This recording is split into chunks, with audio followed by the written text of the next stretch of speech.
All right. Good morning, everyone. And thank you so much for joining us all here today. Today, shiur should be le'ilu nishmas, our dear friend Menachem ben Yisrael Yaakov, as well as my dear aunt Rivka bas Gavriel Tzvi, and for Zaidi, Reb Shmuel ben Yosef Dov HaKohen, and l'schus l'refuah shalema b'karov Meshalom ben Sarachel, Miriam Basara, and Yair Yeshia ben Chaya Tara.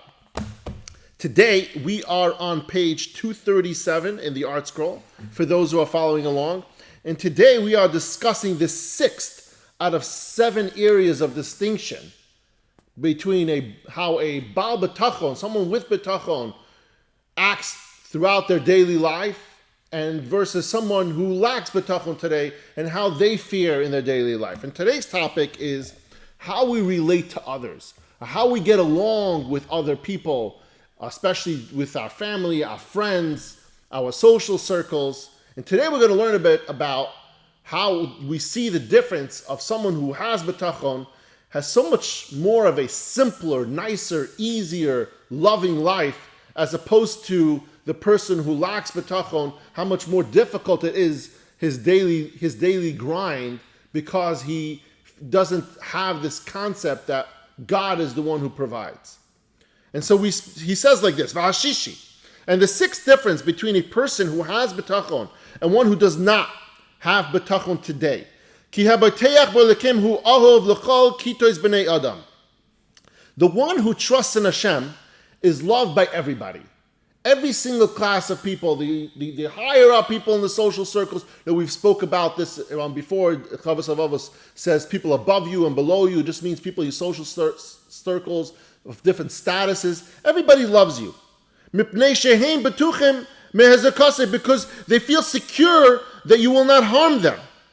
Since a person who lives with Bitachon is not the kind of guy who is jealous of another person, and he doesn't show that jealousy ever, because he doesn't have that negative character trait.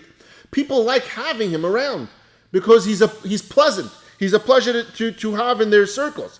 V'libem sholem mechamosai, and their hearts are confident regarding him. V'lo yifachdu mimenu al neshayim v'al memoinam, and for they know that they have nothing to fear from him in regards to their wives and their possessions, since he would not try to seize anything of theirs. In Chumash, we learn in Sefer Shemois, it talks about that one of the biggest averos is talk about if people try to steal someone's wife or steal their possessions. So that's what Rav Av brings over here, that concept from Sefer Shemos. But a person who has Bitachon, he radiates that. And people around him, they realize that, and they're not afraid of him. And consequently, what happens, they enjoy his company. V'hu gam ken betuach mehem. He, by the same token, feels secure from them, because he knows that his benefit and harm are not in the hands of any human being or within their power, but what's ordained by Hashem. We spoke about this. We spoke about the concept. We know that a person cannot harm you. We know that a person who's a Baal Bitachon understands that nobody can harm them or benefit them if it's not ordained by Hashem. And therefore, this person with Bitachon, when he's amongst his social circles, he's also very comfortable with them, because he knows that he can't be hurt by them, because if it's not decreed that should happen, it won't happen. And even if it did happen, they understand it's because of his own fault. And that's what Hashem wanted to happen. And also what happens is, we learned this early on, that a person shouldn't get involved in a group of circles, in a social circle. Why? To try to have an ulterior motive, to gain something out of it. Maybe he hangs out with the elite to gain maybe some fame or maybe additional income, or he thinks that, by hanging out with them, he'll earn something more than he already has. And so this person with Bitachon, when he hangs out with any group of people, he's very comfortable with himself. He's very comfortable in his own skin, and that radiates, and people see that, and consequently what happens, they love having him around. He therefore does not fear that they will harm him, just as he does not hope to receive any benefit from them. Ukeshahu betuach mehem vehem betuchem mimenu yevam yavohu. And since he feels safe from them and they from him, he loves them and they love him. K'moshe Kosev, the pasuk says in Tehillim, v'habeteach b'Hashem chesed yisei v'venu. But as for the one who trusts in Hashem, kindness surrounds him. Not only that someone who trusts in Hashem, Hashem is telling, David HaMelech is telling us to us in Tehillim, that if you trust in Hashem, if you have Bitachon, that Hashem is going to be good to you. But the kindness surrounding him refers to the fact that everyone around him will also show him kindness. They like a guy like that. And if he needs some help, they're going to want to help him. If he doesn't need help, they just want to have him around because he's a pleasure. He's a pleasant person to be with. Now, the person who lacks bitachon today, he has no friends. Why? Because he constantly covets and with others have and jealous of them. Every single time he gets into a social circle and he sees the guy has a new watch or the guy's got a new job, he's making money, he did a great deal last month, he's jealous. Why? Because the person who lacks bitachon, his mindset is that everything is in his hands, not in the hands of Hashem. And therefore he feels that if I was the one who to make that happen, I should have that. And now, not only that, he's going to go further over here to say, not only because he thinks it's in his own hands, also, he imagines that any good that they attain was diverted from him. Not only does he think that he should also have it, he thinks that, for instance, he gives an example. If two people get into the same business, competitors, the person who lacks bitachon thinks that the other person is truly a competitor, that the other person can take away business from him. The person who has bitachon, every single one of us on the shiur understands that business cannot be taken away from you by another person. Hashem is the only one who decrees how much you should make, how much that person should earn, how much you shouldn't make, how much that person shouldn't make. That's the person with the bitachon. But over here, the person who lacks bitachon, not only is he jealous of that person in his social circles, he thinks that the fact that they have is because it takes away from him. He should have really had it. That their livelihoods come at the expense of his livelihood. He thinks that because they're in the same industry or similar, that guy's taking away his business, taking his customers, his profits at the end of the year are solely because that guy opened up down the street. That's the reason why his profits are down this year. And that anything he is missing from his desires is their fault. That if he doesn't have something, it's at the person's fault. Why? That person should have helped him. If he's missing it, why aren't you helping me? You're in the same social circles as me. So again, he's blaming that person. Always looking at somebody else for his own problems. Or that they at least have it within their power to help with him, to attain his desires, but are not doing so. And again, he looks at them, he's like, you could have helped me. You have the capacity to do so. You know the people in the industry. You could push business whatever it is. You could have helped me, but you're not. Because you're not helping is because you're a bad person. Not because I have a lack of bitachon. It's because you don't want to help me because you're bad. And if something bad should happen to this person who lacks bitachon, or a mishap should occur to his property or children, yachshoiv kehu meitam. He thinks, who did it? These people did it. Not Hashem. He wasn't punished for anything by God. But no, these people, they were the ones who orchestrated it. They were the ones who made all these bad things happen to me. Or that they at least have the means to banish the harm and dispel the misfortune from him if they so choose. But they do not care enough to do so. This person thinks that, okay, maybe they don't have to help me, but they don't have to go out of their way to harm me. And that's what he thinks. He thinks the whole time that these are the people, they are the ones causing this. Not thinking that for 1 second that maybe he's the problem. Maybe this is Hashem that's sending a message somehow. Right? That's the problem that he has. And since he harbors these delusions of being victimized by others, he comes to despise them. So the opposite of the person with bitachon who is amongst others, he loves them. Why? Because he knows those people can't hurt him. He's not looking for anything from them anyway. He just wants to hang out and have a good time. So he loves those people, and those people love him in return. This person because he harbors such negativity in every step of the way, he winds up, not only does everyone see that, and they wind up, straying away from him, and they don't want to hang out with him, they don't invite him to any parties, but he has all this negativity towards them. He builds up this anger, this negativity that makes his life miserable. And to speak negatively about them, curse them, and hate them. Not only does he have these inner feelings in his heart, but he winds up speaking out bad against them. He says lashon hara against them, as you're going to see in a minute when we'll talk about this. But in reality, what happens? He loses on this world because nobody wants to be his friend, and he loses on the world to come in Olam Haba because God says, what did you do? You messed up over here. You harbored such negativity. You said so much lashon hara because of that. You did so many averos because of that. All because you didn't have any faith in me. All because you didn't trust in Hashem. And so he loses out in Schal Olam Haba as well. The perverse of heart will not find good. Somebody who strays from the way of Bitachon will not find any good in his life because he has a problem. His problem is he thinks everything's in human hands, not in the hands of God. And so everything can be changed either by himself or by other people. And the fact that other people are not helping him, they're bad, or the fact that he's not getting it done, he puts himself down, he's self-inflicting harm, and that's a problem.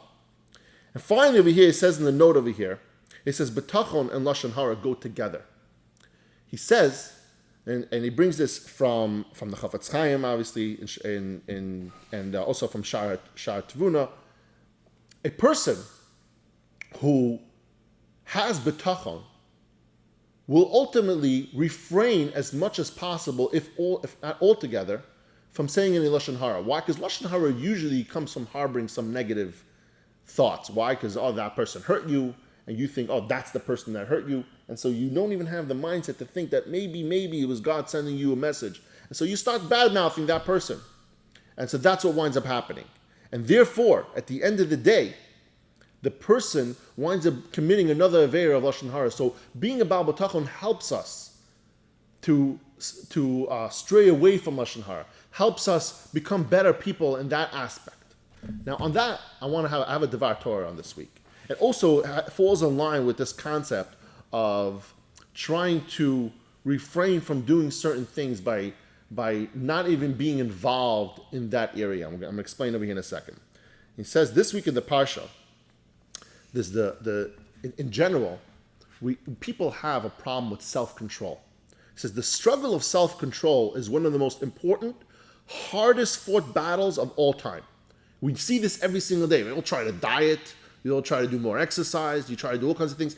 And what happens is we have this huge will. We have a will to do whatever that goal is, but we have such a hard time doing it. He says, unfortunately, there are so many casualties along these lines. And you know this. I've been struggling with weight loss my entire life. I've always been on diets. I've been over 100 diets. So I know it's up and downs, right?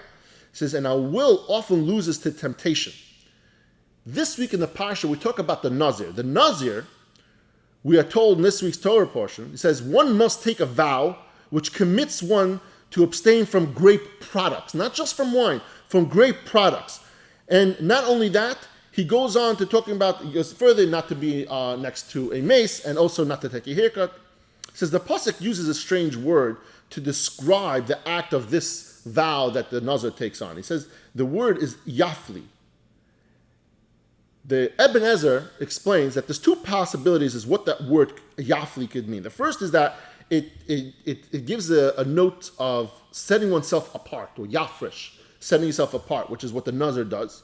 And the second is that it means pella, which is like a wonder. So most people just give into their temptation. The Nazir's commitment to self-control, the Ibn Ezra argues, is so rare and powerful as to be called wondrous. On the one hand, the Nazir inspires us to have more self-control, and on the other, it reminds us that most people fail, or even worse, don't even try. It says, the topic that immediately precedes that of the Nazir was of the Saita. We also talk about the Saita. What is the Saita? A woman, her husband comes over to her, and he is telling her, do not hang out with this specific person in private. And he's kind of having these thoughts that she's being mezana with another man. And he tells her this. And she doesn't care, and she still goes into private quarters with another man. And then there are two witnesses that say that they saw her going to this to take away the idea that the husband maybe is paranoid. But the two witnesses say, and this goes through a whole process of what she needs to do. There's a whole ritual involved in it. The Medrash makes a connection between the Nazir and the Saita. What is the connection that it makes between the Nazir and the Saita? Is that, yes, the ideal way to deal with temptations in general is both of the mitzvah Saita and the mitzvah of Nazir, and all our things that we have in our life that we're trying to get to, is take it out of the equation. Not only does the Torah say for the Nazir, don't drink wine, it says don't even eat grapes. Don't even get near a vineyard. Why? Why does it have to go that far? This is one of the only mitzvahs that the Torah says that gives us some kind of guidelines as to how to make sure that we don't fall trapped to it. Why? Explains, we know that when we're trying hard to do something, say the diet, right? We're on this great diet and we're trying hard. The easiest way not to cheat on your diet is not to go and into a fast food store. Don't go into a fast food store and say, I'm going to buy a chicken salad. Why? Because the fried chicken is right there. The french fries are right in your face. He says everything else also. The Saita, also, the woman was told not to go and be in private with another man because the husband's afraid that she might be mezana with him. But she does it anyway. When you don't want to do an avera, don't put yourself into the predicament that you might do it. Guess what? The temptations out there are so much greater than your willpower. When you want to sit down and study something, the best way people tell you is to do is shut your phone. Why? Because it'll keep on popping up. All the notifications keep popping up. Put it on focus mode so nothing pops up. Because ultimately you're going to go and you're instinctively going to grab it. That's what the Torah is showing us over here. He says in order for us to get over struggles, to better ourselves, we have to try our hardest to not put ourselves in a position that we might fail. That's the lesson that we learned this week. You're trying to do something better. Don't go about it in a way where you're fighting against yourself. I have news for you. The Yetzer Hara is a whole lot stronger than you. And he comes up with the craziest, wittiest ways to make you fall. And it's nothing to do not only with Averas, your own personal self-growth. With your own personal self-growth, if it's weight loss, if it's exercise, don't put yourself into a position where you're going to fail. Your desire to grow and the pitfalls that are involved in that, because there's so much temptation involved, are there. They're fighting against each other. The Nazir is almost an ab-human person. It's such a difficult thing to do. That's why the Torah talks about it. We're human beings.